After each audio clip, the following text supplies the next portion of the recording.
So guys welcome back to the channel. मैं हूं आयुष और हम कंटिन्यू कर रहे हैं वेब एनिमेशंस यूजिंग जीसैप। अगर आप लोगों ने इससे पहले वाली वीडियोस नहीं देखी है तो पहले वो देख लेना, बिकॉज आज हम सीखेंगे सीक्वेंसिंग एनिमेशन। सीक्वेंसिंग एनिमेशन का मतलब क्या है? अभी लेट सपोज मेरे पास 3 सर्कल्स है। हमने एक स्टैगर प्रॉपर्टी देखी थी, तीनों सर्कल्स अगर सेम डायरेक्शन में मूव हो रहे हैं, लेट सपोज मैं उसको एक्स एक्सिस में 500 पिक्सल्स मूव कर रहा हूँ, तीनों के बीच में मेरे को एक थोड़ा सा डिले चाहिए, तो हम स्टैगर प्रॉपर्टी यूज करते हैं। लेकिन व्हाट इफ मेरे तीनों एलिमेंट अलग अलग है, एक स्टार है, एक सर्कल है, एक स्क्वायर है, इस तरीके से चीजें है, तो यहाँ पे मेरा क्या होगा कि मेरे को तीनों में अलग अलग चीजें लगानी होगी, और इस टाइम में अगर मेरे को सीक्वेंसिंग डालना है तो मैं डिले का यूज कर सकता है। यहाँ पे देख लो, मेरे पास एक स्क्वायर है, एक सर्कल है और एक स्टार है। मैं जैसे रिफ्रेश मार रहा तो ये तीनों साथ में चल रहे हैं। मेरा अगर इसको तुमको ये जीसैप का एनिमेशन दिखाऊं तो ये इस तरीके से है। मेरा जो स्क्वायर है वो एक्स एक्सिस पे मूव हो रहा है। अगर मैं रिफ्रेश करूं तो देख रहे हो ये नेगेटिवली मूव हो रहा है, बिकॉज मैंने उसको -300 दिया है। जो सर्कल है वो राइट साइड में मूव हो रहा है, एंड जो स्टार है वो लेफ्ट में तो मूव हो रहा है, प्लस उसमें रोटेट भी हो रहा है। अगर तुम देखोगे तो यहाँ पे रोटेट भी हो रहा है। तो ये सिंपल सा चीज है। अभी मेरे को क्या करना है ना कि पहले स्क्वायर चले, फिर सर्कल और फिर हमारा स्टार। ओके, तो यहाँ पे क्या होगा, पहले स्क्वायर चलेगा, रुकेगा, और फिर सर्कल और फिर स्टार, इस तरीके से चाहिए। तो मैं एक सिंपल सी चीज कर सकता कि मैं डिले लगा दूं सबके ऊपर। जैसे कि मैं यहाँ पे सर्कल पे लगा दिया डिले, लेट सपोज 3, बिकॉज मेरे पहले वाले एनिमेशन 3 सेकंड तक चलेगा। मैं अभी रिफ्रेश करूं तो देख रहे हो स्क्वायर चल रहा है 3 सेकंड तक, 3 सेकंड खत्म हुए उसके बाद सर्कल चल रहा है। सिमिलरली तो मेरे को यहाँ पे अगर स्टार में करना है, अगर मैं स्टार में 3 डालूंगा तो नहीं चलेगा, बिकॉज यहाँ पे स्टार और सर्कल साथ में चलना चालू हो जाएगा, देख रहे हो। तो यहाँ पे मेरे को चाहिए होगा 6। तो ये हो गया मेरा, मैंने मैनुअली डाल दिया कि भाई मेरे को इसके बाद इतना डिले चाहिए, इसके बाद इतना डिले चाहिए। लेकिन मेरे को इसको करने का एक बेटर तरीका है, जो कि है जीसैप के टाइमलाइंस यूज करना। तो यहाँ पे मैं क्या करेगा ना, सबसे पहले ऊपर आएगा, इस पे मैं लिखेगा let TL equals to GSAP dot timeline. GSAP dot timeline लिखा, ये एक फंक्शन है हमारे जीसैप ऑब्जेक्ट के अंदर ही। अभी मैं क्या करूंगा, यहाँ पे जहां जहां जीसैप लिखा हुआ है नीचे, जीसैप को मैं रिप्लेस कर देगा टीएल से।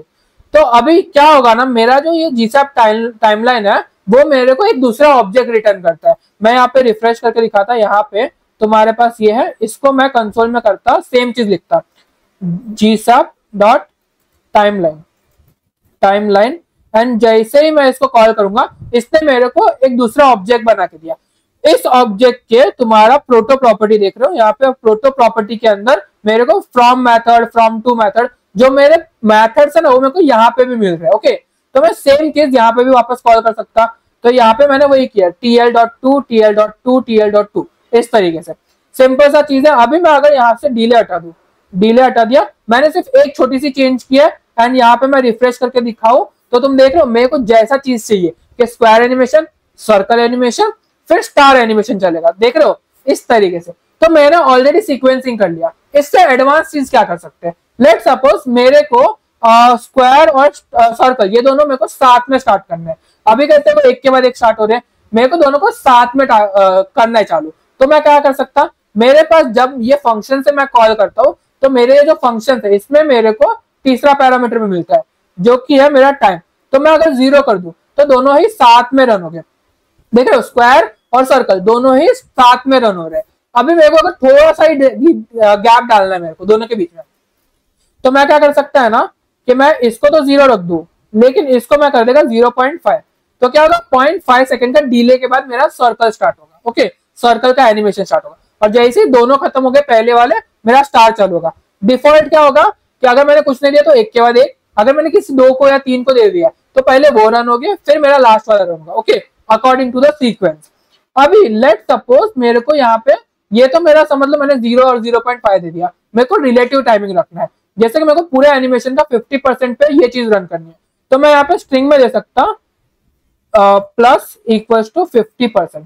तो ये क्या करेगा, पूरे एनिमेशन का 50% दिखेगा, और वो 50% कहाँ पे आता है उस टाइम पे चालू करेगा। देख रहे हो तुम 50% जहां पे भी आया, मेरा लेट सपोज कितना 3 सेकंड 3 सेकंड 3 सेकंड लगभग हो गया मेरा, लाइक पहले वाला 3 खत्म हो रहे, फिर लगभग 6 सेकंड के बाद मेरा ये चालू हो रहा है। तो ये देख रहे हो इस तरीके से। तो इस तरीके से चीजें करना है तो ये भी पॉसिबल होगा। अभी मेरे को अगर माइनस कर दो, इसको मैं माइनस कर दो तो ये माइनस कर लेगा खुद का जो टाइमिंग है वो। देख रहे हो स्क्वायर एनिमेशन का लाइक 1.5 सेकंड हो, उसके बाद ये चालू हुआ। तो इस तरीके के एनिमेशन मैं क्रिएट कर सकता है यूजिंग टाइमलाइंस। अभी यहाँ पे मैं डॉक्यूमेंटेशन पे आ जाता।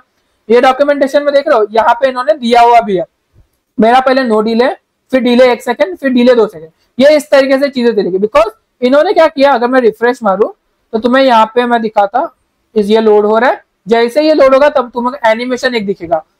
ये थोड़ा सा टाइम देख रहे हो, नो डिले तुरंत चालू हो गया 1 सेकंड के डिले के बाद, और ये 2 सेकंड के डिले के बाद, ये डिले से उन्होंने अचीव किया। लेकिन टाइमलाइन से उन्होंने ये चीज सिंपल कर ली। तो मैं अगर जैसे इसको प्ले करूंगा तो ये एक के बाद एक एनिमेशन ऑटोमेटिकली, जो अभी हमने देखा ना सेम चीज है यहाँ पे। इसके बाद इन्होंने बहुत बहुत अच्छे तरीके से चीजें बता के रखी है। इन्होंने बताया कि अगर मेरे को 2 एलिमेंट के बीच में गैप चाहिए, जैसे कि इन्होंने यहाँ पे बताया, तो वो भी चीजें बताइए। मैं सिंपली इनका जेएस का कोड देख सकता है कि इन्होंने क्या किया एक्चुअली। यहाँ पे x% दिया हुआ है, ड्यूरेशन दिया हुआ है, ऊपर से इन्होंने यहाँ पे ही डिले डाल दिया। तो एक्चुअली इन्होंने क्या किया कि अगर मेरे को 2 एनिमेशन के बीच में गैप चाहिए तो मैं यहाँ पे सबसे पहले ये हटा देता, ये हटा देता। ये सिंपल सा ही कोड है, इधर तक को तो किसी को पता नहीं होगा, मतलब इशू नहीं होगा। मैं यहाँ पे डिले डाल सकता 3 का। तो अभी क्या होगा कि ऑटोमेटिकली इन दोनों के बीच में गैप आ जाएगा। स्क्वायर चला, 3 सेकंड का डिले सर्कल के लिए, 3 सेकंड खत्म हुए सर्कल चलेगा, फिर उसके बाद स्टार चलेगा। तो इस तरीके से मेरे सीक्वेंसिंग एनिमेशन चल रहे हैं। ओके, ये अब तक तो आई होप सबको क्लियर होगा। इसके बाद नीचे जाते हैं, इन्होंने एक एब्सोल्यूट टाइमिंग वाली चीजें भी बताई है।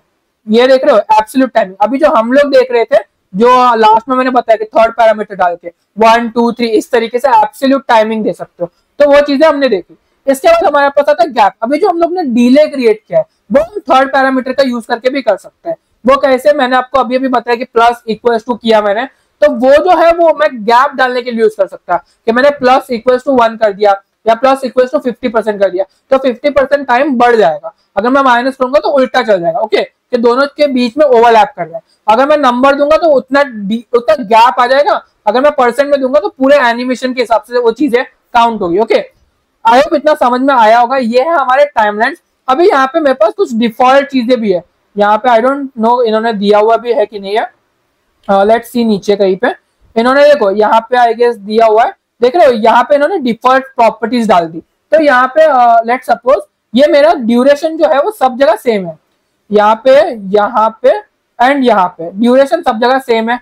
तो अभी ये कैसे, ये जो हमारा नॉर्मल ईजिंग रहता है वो उस हिसाब से चलेगा। देख रहे हो 3 सेकंड का डिले के बाद ये चलेगा।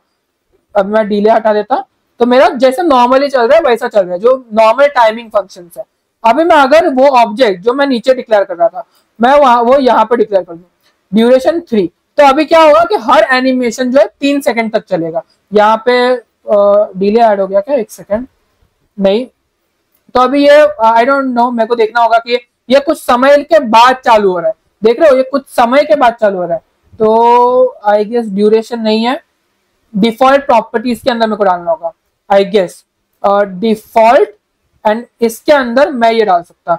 तो ये क्या हुआ 3 सेकंड तक अभी भी नहीं चल रहा है, तो मेरे को इसका डॉक्यूमेंटेशन देखना होगा। इन्होंने ये चीजें डाली है, रोटेशन, अगर मेरे को डिफॉल्ट डालना है तो डिफॉल्ट लिखा हुआ है इन्होंने, मैंने डिफॉल्ट लिखा हुआ है, डिफॉल्ट डाल दिया। अभी देख रहे हो मैंने डिफॉल्ट के अंदर वो पैरामीटर डाल दिया, तो 3 सेकंड हर एक एनिमेशन पे लग रहे हैं। ये चीज खासियत होती है हमारे जीसप एनिमेशन की। अब मैं वापस से करके दिखाता, तो ये देख रहे हो किस तरीके से चीजें चल रही है। यहाँ पे हमारा बेसिक मतलब ये नहीं है कि भाई एनिमेशन बनाना सीख ले, हमारा बेसिक मतलब है कि इसको डीप में पढ़े कि डीप में चीजें चल कैसे रही है। अभी यहाँ पे अगर तुम्हें पता होगा, मैंने लास्ट वीडियो में एक प्रेजेंटेशन बताया था कि मेरे जो एनिमेशन है वो स्टार्ट पॉइंट से एंड पॉइंट के बीच में चलता जरूर है, लेकिन जीसप क्या करता है बीच बीच में ब्रेक पॉइंट्स डाल देता है। तो ब्रेक पॉइंट के थ्रू मेरे जो एनिमेशन है वो चल रहे हैं। उस ब्रेक पॉइंट को यहाँ पे इन्होंने एक्सेस भी किया हुआ है, देख रहे हो ये जो है ये इन्होंने एक हेल्पर बना लिया, टाइमलाइन विजुअलाइजर बना लिया, तो मैं वो ब्रेक पॉइंट को एक्सेस कर रहा हूँ यहाँ पे। अभी इसका खासियत क्या है मालूम है कि मेरा जो ब्रेक पॉइंट है वो एक्सेसिबल है, तो मैं मेरा जो ब्रेक पॉइंट है उसको कहीं भी स्टॉप कर सकता, मैं मेरे एनिमेशन को कहीं भी बीच में स्टॉप कर सकता। ऑफकोर्स वो चीजें हम लोग बाद में फर्दर वीडियोस में देखेंगे, लेकिन जब हमारे पास इनडेफिनिटली, मेरे पास समझ लो मैंने एक स्टार्ट पॉइंट एंड पॉइंट बनाया, लेट्स सपोज मैं मुंबई से दिल्ली जा रहा है, मैंने क्या बोला मुंबई से दिल्ली तो जा रहा है, लेकिन मैं बीच बीच में रुक के जाएगा, मैं गुजरात जाएगा, राजस्थान जाएगा, और ऐसे करके यूपी होते हुए मैं पहुंचेगा दिल्ली, तो मैंने बीच बीच में स्टॉप बना दिए। अभी मेरे पास एक्सेसिबल है हर स्टॉप, ओके, तो मैं हर स्टॉप पे कहीं ना कहीं रुक सकता। मैं ऐसा नहीं है मेरी जो ट्रेन है वो बीच में बहुत जगह से जा रही है, मैं हर स्टॉप में कहीं ना कहीं रुक सकता, वो चीजें करता है जी सर। तो यहाँ पे हमारे पास अलग अलग फंक्शंस होते हैं जिससे मैं बीच बीच में स्टॉप भी कर सकता है एनिमेशंस को। अभी यहाँ पे इन्होंने कहीं बताया नहीं है, हमारे पास ये कंट्रोल्स एंड कॉलबैक्स वाला ऑप्शन है जो कि हम नेक्स्ट वीडियो में कवर करेंगे, लेकिन मैं ओवरव्यू देकर रख रहा कि कैसी चीजें चल रही है। ओके, आई होप आपको ये सब समझ में आया हो, सीक्वेंसिंग एनिमेशन क्या है, हम इसको किस तरीके से यूज कर सकते हैं। और तो और अगर तुम्हें कुछ भी डाउट है तो प्लीज कमेंट कर देना। आज के लिए इतना ही, हम मिलते हैं नेक्स्ट वीडियो के अंदर, तो बाय बाय।